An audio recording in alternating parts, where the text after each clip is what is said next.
That division of America isn't just sitting poorly with adults. There are some local kids who are sick of the fighting, so they've decided to do something about it. And that something comes with one very lofty goal and a Christmas challenge.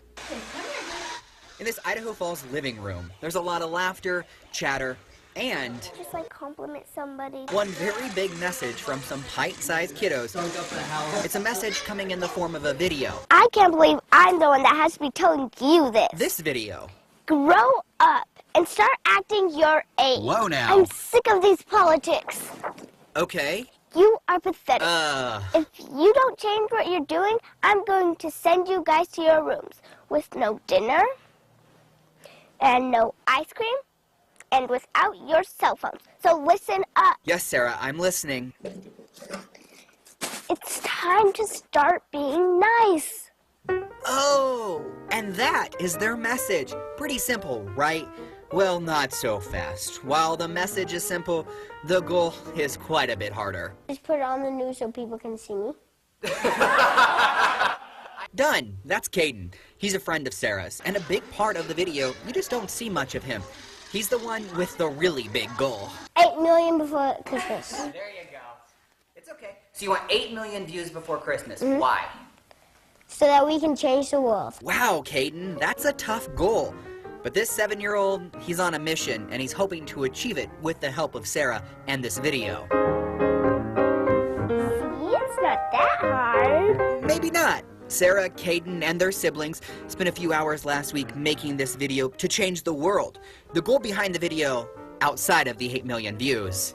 Well, I want people to watch it and think what they can do to serve other people and start looking around for opportunities. Those opportunities could be simple. It doesn't take much to be nice. It's the way Caden and Sarah's parents have raised them. To reach out and try and inspire other people, to look beyond who we are just selfishly and serve other people. You know, it's amazing what happens when we reach out. And so with their video, Caden and Sarah hope you will reach out too. Okay, so here's what we're going to do. I want you to do something nice for somebody every day and share it with us so that we can be inspired. That's a cool idea. You'll do that for me? Yes, Sarah, we will. Awesome. Together we can change the world. We have a choice in life. Live higher! Sarah's dad, Stephen, helped produce the video. Caden's dad, Brian, well, he came up with some of the script. So far, the kids' message have reached over 4,000 people, but there's still a long way to go to reach that 8 million shares goal.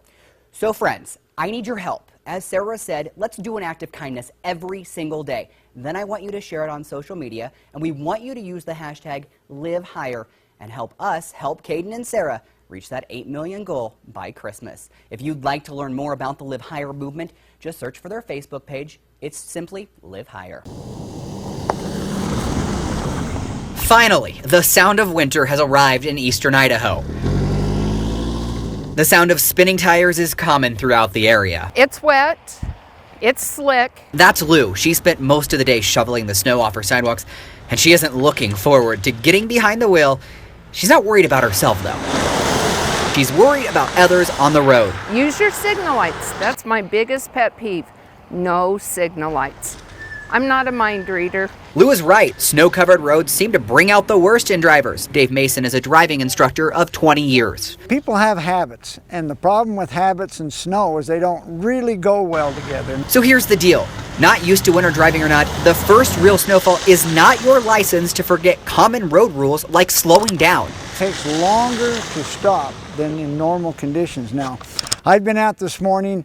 There's enough snow on the road now, especially in the neighborhoods and the not so worn areas, that you're still going to slide. Another thing, stay off my bumper. It is no secret that traveling too closely, even in good conditions, is a bad idea. Dave says there are 3 important things you need to think about before driving in the snow. First, stopping early. Second, take off slowly. Mason says push the gas to get going, then let off and accelerate again, repeating the process until you've reached that traveling speed you want to get to. Finally, take your corner slowly. All things Lou plans to do in the morning when she heads to work. You just have to use common sense. That you do, and doing so could keep you from ending up with a banged up car or possibly even an injury or worse. In Idaho Falls, I'm Chris Oswalt.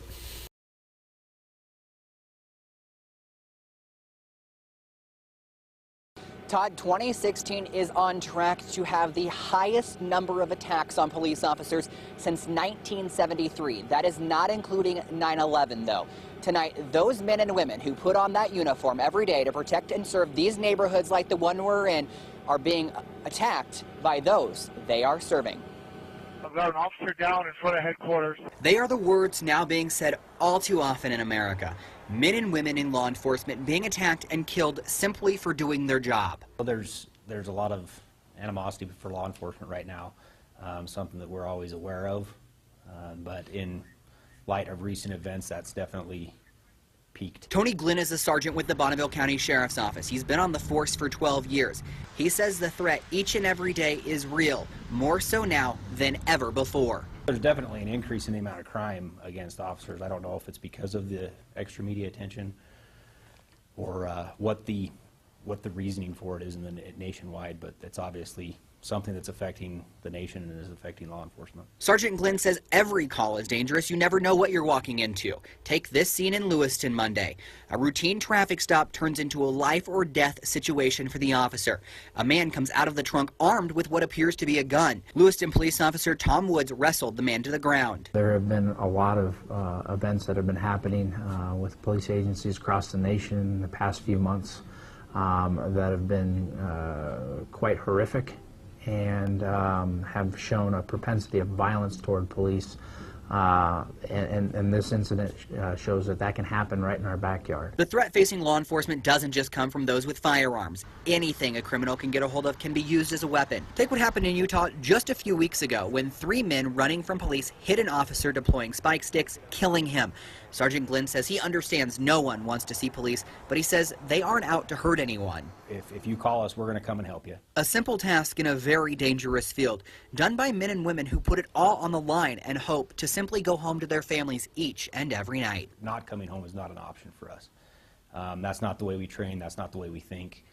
I mean, granted, all of us know that is probably a possibility. There is always that possibility, but that's not something that we leave our house thinking about daily. Now, in addition to the human officers that have been killed in the line of duty this year, so far 2 canine officers have also been killed in the line of duty. Todd, I am told that a canine officer is treated no differently than a human officer would when killed in the line of duty. We saw that just this week with the funeral and memorial for the canine officer in Boise. Todd, state police say they will add an extra officer to the area to help enforce the speed limit change. The department is working currently with ITD on how to pay for that. During the short 20 minutes that I was on Highway 26 this evening, though, 3 state patrol officers were seen driving by. Sign after sign after sign now line Highway 26. ITD and state police, they really want to get your attention. 65 miles an hour. Versus 45 is significant. After hundreds of drivers complained about rocks flying up and hitting their windshield, ITD dropped the speed limit from 65 to 45. The 11 miles of reduced speed runs between Highway 43 and Ryrie. Idaho State Police say they will be adding extra patrols to the highway to crack down on speeding drivers. Most of our coverage is going to be our regular deployment. However, we are working with the Transportation Department to see if we can get additional troopers out there to really get that traffic slowed down and to really promote that traffic safety and hopefully prevent vehicle damage. There is some good news for all you Highway 26 drivers who are concerned about this reduction in speed. Idaho State Police say they understand that we're creatures of habit and that 65 miles an hour really is just in our bloods along Highway 26. So they're gonna cut you a little bit of slack. They might issue a warning if you're not going too fast over the speed limit, but they do want to remind you that 45 is now the speed limit. It's a 65 mile an hour zone that's been significantly reduced down to 45. We're out promoting traffic safety, and we can do that many times through just our presence. We do that sometimes through verbal warnings, even citations. The Idaho Transportation Department isn't sure how long the reduced speeds will last. In a statement, ITD said, ITD expects the lower speed limit on US 26 between Idaho Falls and Ryrie to remain in place until the rock chips stop coming loose. The posted speed limit reduction from 65 to 45 miles per hour could last a few days or a few months, depending on the extent to which sweeping, snowfall, and plowing mitigate the problem. State police say as long as the speed is reduced, you'll be seeing more troopers on the road with you. When we have this type of event going on, it can certainly create a significant disruption with the motorists, and we're just trying to promote that free flow of traffic. ITD says lowering the speed limit is an attempt to reduce windshield and other vehicle damage that's caused by the flying rocks. They say they will monitor the change to see if it helps. Todd, an ITD spokesperson, says reducing and lowering the speed limit on Highway 93 is also an option, but they haven't decided on that one. Todd, the biggest change that drivers are going to see is what used to be a 65-mile-an-hour speed limit here on Highway 26 is now a 45-mile-an-hour speed limit. And ITD says the reason for that is that they hope a lower speed limit will stop a lot of those rocks from flying up and resulting in less damage. Picture after picture, story after story. The tales of rock torture along Highway 26 are overwhelming. The problem becoming a headache for the Idaho Transportation Department. It's still too early for us to be able to really determine what has gone on. So we haven't said this is what happened to get the road in this condition. ITD may not know the cause, but we know the result. Car after car pelted with flying rocks, causing thousands of dollars in damage. Drivers impacted by this problem say the company responsible for the work, HK Contractors, is not doing enough to help with the cost caused by these road hazards. For weeks now, claim after claim has been denied by the insurance company of HK Contractors. ITD, your employees have all admitted that there's an issue with the work here. So if you know that there's an issue with the work that your company did, why are you denying these claims? I'm going to have to refer you over to our claims department to get that answered. That answer just simply not good enough. We continue to press HK Contractors. Today, a company spokesperson says those who have had their claims already denied should resubmit them. They may be reversed. You know, we are a great company and we stand behind our products and our work, so we'll take care of the issue. The issue of paying for the damages may be on the road to being resolved, but the issue of flying rocks, still a problem. We have standards set out for what a project should do, and we're going to make sure that any contract work we do meets those standards. And if it doesn't, we're going to make sure that those things get corrected. Now, Todd, I am told that one of the other ways that HK Contractors is working to resolve this problem is by brooming the road of all that loose gravel. They told me today, ITD told me today, that HK Contractors will be out here for an 8th time later this week to broom the road. I asked ITD if they knew this was an issue so many weeks ago. They've tried brooming the road. Why wasn't a permanent solution found earlier? And ITD told me that they are simply doing the best they can. They also told me that a permanent solution likely won't be until sometime this spring or summer because of the weather. As we know, it is now again snowing, which makes road work difficult, Todd. Yeah, Carol and Jay, this really is the story that has mixed emotions with everyone. Some people are saying the school didn't act properly. Others can't believe this is even making news. This is a story that clearly has a town divided.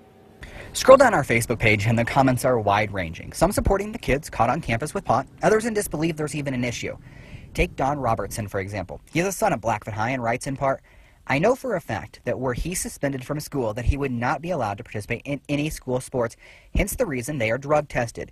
As a parent of an athlete, I do not approve of the punishment or lack thereof, and I will be speaking to the school board about it. On the flip side, though, there's Derek Thomas, who says, only in Idaho would this be a moral outrage. Pot is mostly harmless as long as it's used responsibly. That said, it shouldn't be used by teenagers, should be only for people over the age of 21. Here's what's at issue. The two teens were caught on school grounds with marijuana, a criminal offense. District Policy 551 is clear on how the student should be punished. That policy reads, students who violate this policy will be suspended by the principal. Suspension for the first offense of this policy will be for 3 to 5 days unless extraordinary circumstances exist. The time period for suspension for the second or third offense will be determined at the discretion of the principal and/or the superintendent. The principal and/or the superintendent will determine whether or not the suspension will be served in school or out of school. Parents say because the kids were allowed to take part in a Friday night football game, policy wasn't followed. The district wouldn't say anything other than it was. Blackfoot police say that the incident was reported to them on Wednesday of last week, and based on district policy, a 3 to 5 day suspension would have kept these players out of class until today at the earliest, When I asked the superintendent about whether extracurricular activities are included in a suspension, he again referred me to the district policy. The school board policy is different than that of the Blackfoot High School student handbook. The handbook says a student who is found to be in violation will be suspended from extracurricular activities for 10 school days. A second offense results in a removal from the team or activity altogether. Now, Blackfoot police do say that this is the first time that these kids have been in trouble with the law, and they are not being charged at this time.